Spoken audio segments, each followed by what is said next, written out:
constitution. So that is a quite extraordinary statement you're making, and you've made it before. There are people in Dutch society, you're saying, who do not deserve the respect of the rule of law. They do not deserve to be treated with due process. According to me, you are saying they are beyond the pale. Yes, let me give you, perhaps you allow me to give you one example. The Dutch Secret Service said a few years ago, but they are still saying it today, that in Holland there are a few hundred terrorists, radical Islamists, that are walking through the street. People like Mohammed Bouyeri, who killed Theo van Gogh.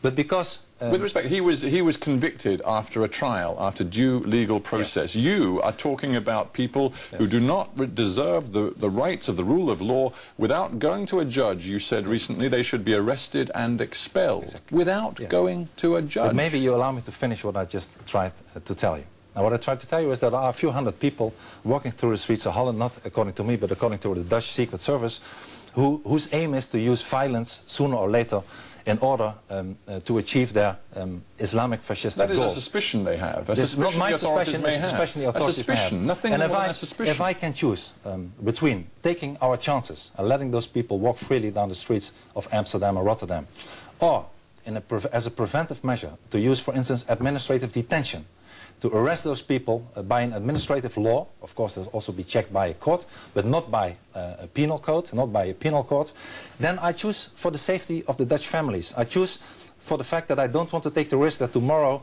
in the metro of Rotterdam or in the streets of Amsterdam, one of these guys puts off a bomb or some detonation. I think I understand what you're saying. What you are describing is a Dutch Guantanamo Bay. Is that what you want? It's common sense.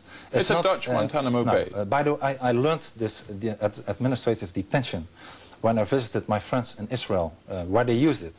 Not only in the Have you read the human rights reports about the way Israel uses administrative detention? It's very effective. Do you think that represents Dutch values? I would very much, otherwise I wouldn't have proposed it in my own parliament. I believe that between, if you have to choose between the safety of the Dutch families and the Dutch individuals, or granting some people who want to kill our democracy and granting them the rights that other people get, I choose for the former and not for the latter, and I'm proud to say so. So to be clear, you're not fighting for a return to traditional Dutch values, you're actually trying to impose a whole new set of Dutch values. I believe this will strengthen our rule of law if we don't allow, and if we are not so politically correct, that we let people misuse our constitution only in order to get rid of our constitution. And for that, you need to be strong, you need to be tough, and it will defend our tolerance, and it will defend our rule of law. Just to take a few other examples, just to get a real flavour of what your proposals amount to, you want to see summary deportation of criminals who are dual citizens of the Netherlands, but also another country. You just say they should be thrown out of the country. Well, of course, not immediately, and not if they... well, that's what you want to see. You want to see them gone. No, I want... But even if they have Dutch citizenship. Not immediately. I proposed in my parliament the following. I said if what people bothers more than the normal terrorism is what I call the street terrorism. I don't know if you had but let's get this straight. Anybody who, in your view, is not in some way native Dutch, if they transgress the law in any way, they should be sent back to the country of origin, should they? We have a lot of problems with people with double nationality, especially from Moroccan background, in our major cities in the Netherlands. In Amsterdam, we had many debates of it in Parliament, in Rotterdam, in many 20, 30 cities in the Netherlands. And everything we've done so far is not effective. We put these people in jail, we fine them, we get some social workers. It was all ineffective.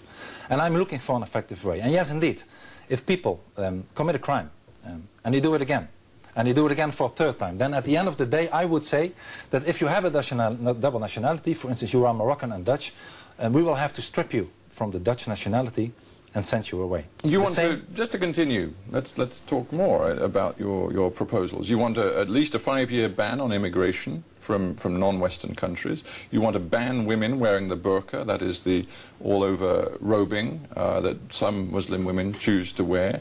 You want the immediate deportation of failed asylum seekers, even if, like in the case of the 18-year-old Kosovar Albanian student, even if they have basically spent their young life entirely in the Netherlands. You want to get them out of the country as soon as possible, even if, as in her case, she was about to take exams in Holland after studying in Holland for many years. You know, in Holland, I believe it's not so much different in the United Kingdom. We are a democracy. And those kind of verdicts are set by a court. And this lady went to a court, and she went to appeal to another court. And the court and the judge said at the end of the day, there is no grant for you to have asylum in Holland. And then if the minister decides to send somebody away, irrespective of how long somebody was in the Netherlands or went to school or not, and this is democracy. Democracy is that if you are not allowed to be in your country, that you have to be sent away. So I don't know what's the problem with that. There's no law in Holland right now, which I've seen, which suggests that women should be banned from wearing robes which cover their faces, bar their eyes. This is true. I'm very happy, by the way, that the majority in the Dutch parliament supported my motion to totally ban the burqa in public life. And maybe allow me to give you shortly the reasons why I propose that. First is that I believe that in a time as today, where we have a lot of security problems, everybody should be able to identify any person in the street. Whatever you are wearing, you should not be fully covered. Secondly, I believe that it's a medieval sign of how we should not treat women. Thirdly, I believe that women, also Muslim women in Holland, should be independent. And I can tell you one thing, that if you wear a burqa in the Netherlands today, you won't get a job, you won't get Dutch friends, and it's a big no to Dutch society, and it's a yes to segregation and isolation. It comes back to this word domination, doesn't it? Dominant cultures. You want to impose what you see as an acceptable Dutch culture. No, I said I want the Christian and the Jewish and the humanistic culture to be dominant, but I also said that other cultures are welcome in my country, as long as they are not dominant. But once again, to ban the burqa, I believe will strengthen the moderate Islam, will strengthen women who don't want to wear the burqa, and in order to get them to find a job. And once again, if you wear a burqa in Holland, you will get no Dutch friends, you will get no job, you will not become independent, and you will therefore be unsuccessful in the Dutch society. And if you want Muslim people, which I also want, I want that very much, to integrate in the Dutch society, this is not the way to do it. Well, I have to tell you, if that's what you want, you seem to be failing miserably. We spoke, this program spoke to Ayhan Tuncer, a leader of the Turkish community in the Netherlands, from the Islamic Cultural Foundation. He said Wilders is polarizing Dutch society. He has no ideas to offer about living with Muslims. The reality is that Muslims do live here, will always live here. You are simply polarizing and infuriating with your proposals, infuriating the Muslim population. Yes. Well, of course, I'm not of the opinion that I'm polarizing. At least that's not my aim. It surprises you, does it? The things you've told me polarize opinion. No, I know what he said before, so I'm not surprised that he says it. But I'm saying that it's not my aim to polarize. My aim is to get a proud, Dutch, strong society with strong individuals and with a dominant culture, which is not an Islamic culture in the